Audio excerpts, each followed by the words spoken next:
Hey there, welcome back Clashers, it's Galadon again. Thanks for watching Clash of Clans Attacks, and due to popular demand, again, we're going to talk a little bit more about Town Hall 8 bases, specifically bases at Town Hall 8 for protecting trophies and for going to war. So here we are already looking at that player there's base. I'm not going to say his name. Well balanced out wizard towers and mortars as well. Specifically, we're more looking for the layout here than the upgrades. Obviously that mortar is being worked on, but a good centralized clan castle and king.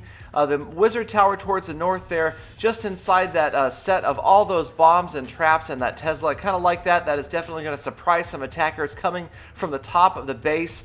And again, he's got the skeleton traps not right up next to the town hall. Could be a good distraction when those skeletons come out and help keep units from going right towards the dead center. All right, moving along to another base here. This one by Dud Guy, I guess, from LP4 Hades. This is about as close to a southern teaser for Town Hall 8 as you can reasonably get without exposing too much towards the bottom there. He's got the clan castle and the king up towards the top, but two of the three wizard towers down towards the bottom of the base where that big opening is, and then he's got all of his storages down there, which are good because they serve as high hit point buildings that can help slow traffic down that's coming in from the bottom towards the town hall. Okay, and moving right along, we've got our next base layout here from Guy Random, or if you're French, Guy Random from LP4 Hades. And again, we see all four mortars in that center enclosure. I'm not a big fan of that just because one rage spell can take them all out there. We've got well-balanced wizard towers. I do like the fact that the wizard towers are closer to the outside than the mortars, though. Also, I do tend to favor lopsided bases versus symmetrical ones just because they do have the potential to throw off attackers.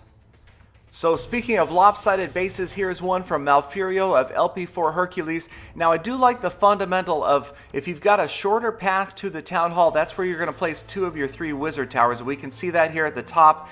Much shorter distance to get to the town hall, so he's got most of the wizard towers up there. Otherwise, the mortars are well spread out. Again, the mortar's a little bit further to the outside than I normally like. I do like the placement of the king and the clan castle, though. He's got some storages in there serving as big walls, high hit point units to slow attackers down as well.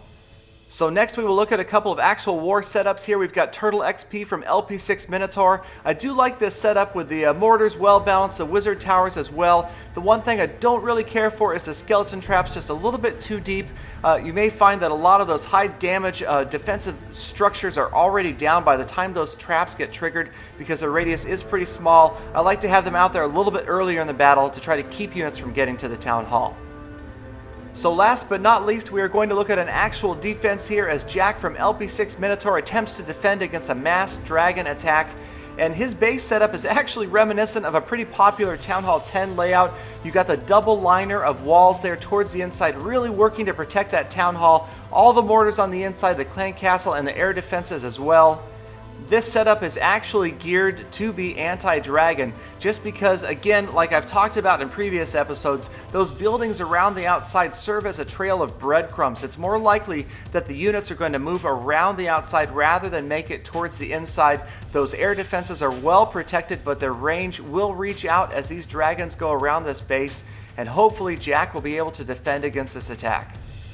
So here come the dragons at the bottom of the village. You notice this attacker has brought one heal and two rage spells, and here comes that first rage spell. Not ideal placement. You can see he was hoping the dragons would move up towards the clan castle, but instead with all of those surrounding structures off to the left, the vast majority of the dragons have gone to the left. A second dragon does turn in towards the town hall. Here comes the heal spell. Again, not very helpful just because only two dragons are in the center there. They do manage to get one of the air defenses down and they take the town hall down to below 50%, but those air defenses have done their job, wiped out the dragons in the center despite the heal and the last rage spell being there.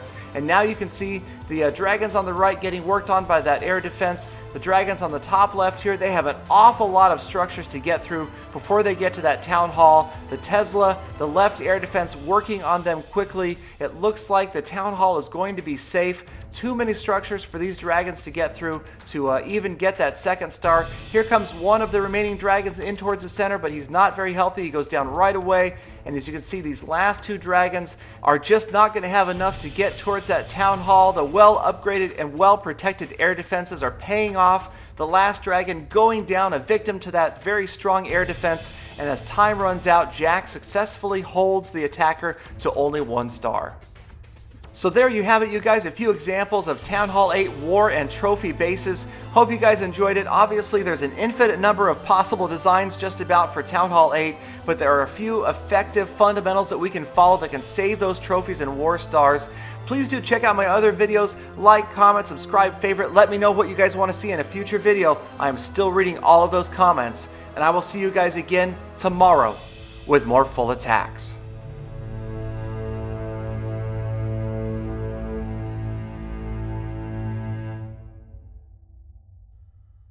I think it's about time for a Peter $17 Town Hall 8 Gym Box Troll Base.